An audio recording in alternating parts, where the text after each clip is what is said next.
Bueno, soy Luis Moreno, soy miembro de la red Latindad, responsable de los temas fiscales dentro de Latindad y actualmente Latindad ejerce la Secretaría de la Red de Justicia Fiscal de América Latina y el Caribe, ¿no?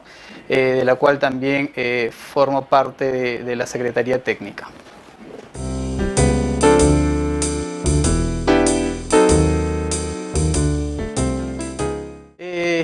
Hay muchos problemas de sostenibilidad fiscal, ¿no? Podría enmarcarlos en varios procesos, ¿no? En un proceso nacional, en un proceso regional y en un proceso también en el marco internacional, ¿no? A nivel nacional la problemática es muy grande, pues existe una alta regresividad en los sistemas tributarios. Es decir, muchos de los impuestos que se recaudan son impuestos que se recauda vía indirecta, ¿no? Es decir, por ejemplo, a través del impuesto al valor agregado. Y no tanto así, y en menor medida, son los impuestos directos, ¿no? Los impuestos directos que se grava tanto a personas físicas como a corporaciones, ¿no? A través del impuesto a la renta.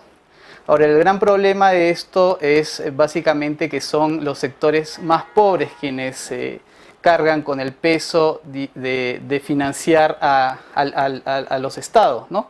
Entonces ese es un problema muy grande que se verifica en todas las economías de la región.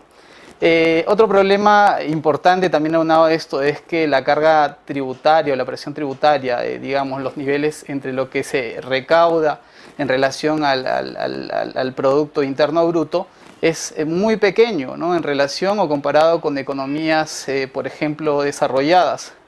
Digamos, en la región hay, digamos, países que tienen una interesante carga tributaria, ¿no? Como pueden ser Argentina o Brasil, ¿no? Que está alrededor del 30%, pero en otros países como México, Guatemala, el mismo Haití, la carga tributaria es muy pequeña, ¿no?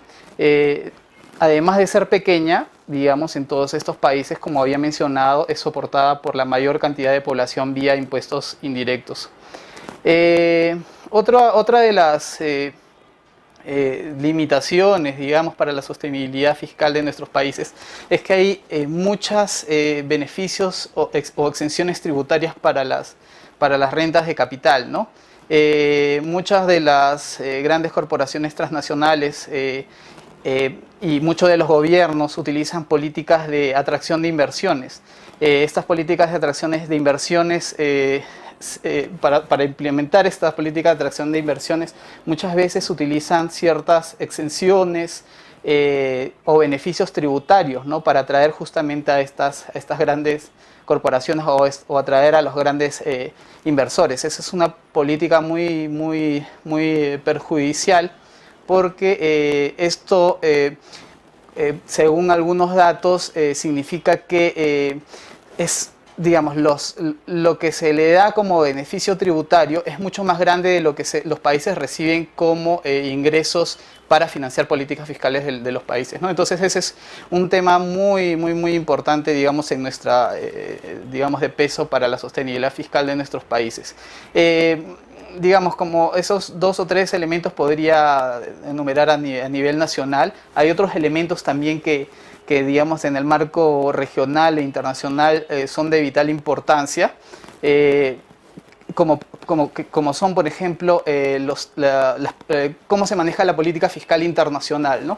Actualmente las grandes corporaciones tienen muchas maneras o modos de evadir o eludir impuestos vía paraísos fiscales, ¿no?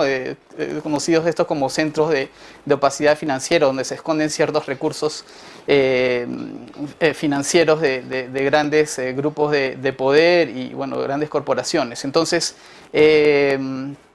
estos mecanismos son muy perjudiciales para las economías, sobre todo en desarrollo de nuestros países de América Latina.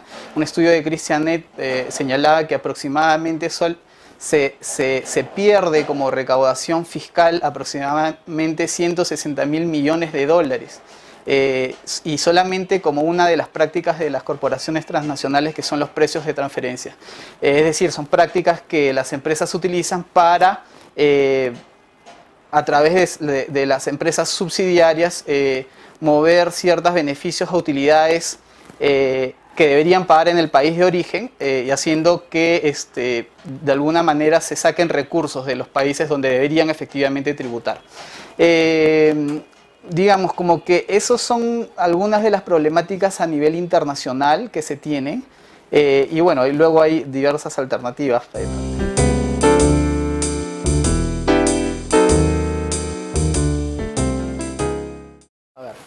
Bueno, desde el punto de vista fiscal, digamos, los ingresos que un Estado puede recaudar son muy importantes porque, o son una de las herramientas claves para el financiamiento del Estado, pues los impuestos te permiten financiar políticas de salud, políticas de educación, políticas de infraestructura, y te permitirían, por lo tanto, también financiar un nuevo modelo de desarrollo económico que, digamos, o de transformación productiva que la región podría requerir, ¿no?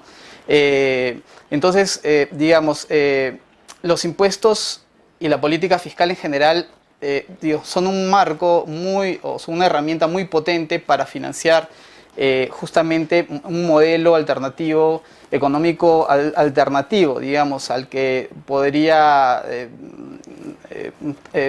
verse o al que actualmente se viene desarrollando en nuestros países, ¿no? Que son modelos extractivistas, que son que no generan mucho empleo, o sea, el sector extractivista es intensivo en la generación de tecnologías de capital, que generan también muchos perjuicios, digamos, en los lugares donde operan, pues traen una serie de consecuencias medioambientales muy fuertes para la población donde vive y, digamos, para el país en general. Digamos, hay propuestas de hacia dónde se puede llevar un modelo económico alternativo, diferentes, basados en propuestas de financiamiento de economías, por ejemplo, solidarias, modelos de transformación productiva que no estén, digamos, enfocados solamente en la extracción de recursos minerales, pero es todo un tema de discusión también de cómo pensamos desde la sociedad civil cuáles podrían ser las alternativas de transformación productiva que digamos que nuestros países requieren.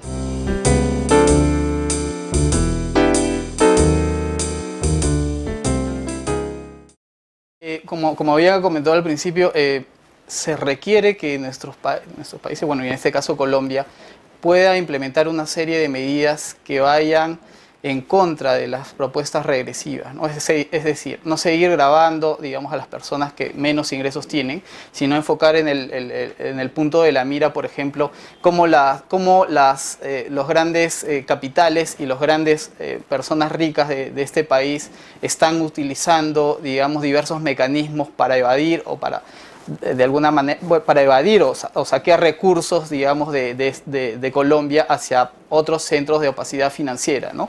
En ese sentido, se requeriría una política, digamos, fiscal internacional que apunte directamente a gravar a las fuentes de riqueza o de grandes capitales de una manera mucho más progresiva, ¿no? Se puede también implementar o participar, digamos, en el debate bueno, se puede mejorar también los procesos de transformación de la economía informal, ¿no? Que también muchas veces varios de nuestros países, incluidos Colombia, sufre, digamos, ¿no? Y sobre todo también tiene un gran peso el tema de la participación de la mujer en este proceso, ¿no? Participar también en el debate regional sobre las políticas fiscales internacionales, ¿no? Actualmente justamente el tema de la manipulación de los precios de transferencia es un tema muy sensible y que de alguna manera quita muchos recursos a nuestros países. Se puede participar en un debate de cooperación, por ejemplo, fiscal a nivel regional, donde se compartan ciertos elementos de política tributaria regional, donde se compartan ciertos elementos de intercambio de información tributaria que pueden ser o que se piden que sean de manera automática. Y bueno, más o menos por ahí podría enumerar algunas de las propuestas que se podrían plantear para él.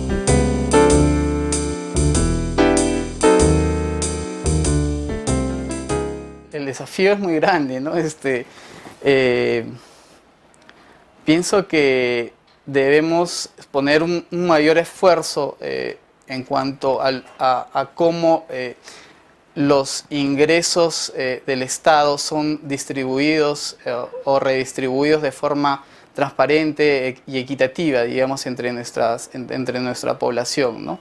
Es necesario que digamos, el tema de cómo se recaudan, que haya una correlación desde cómo se recaudan los ingresos, o sea, de quiénes y cómo se obtienen esos recursos, hacia cómo estos son redistribuidos de una manera eficiente y equitativa a modo de que se puedan financiar, como había mencionado al principio, políticas de salud, educación, políticas alimentarias, políticas medioambientales, políticas de incorporación también de la participación de la mujer en estos procesos de desarrollo que nuestros países requieren, ¿no? Entonces, más o menos por ahí podría haber algunas alternativas que podríamos ir apuntando, digamos, en nuestros países.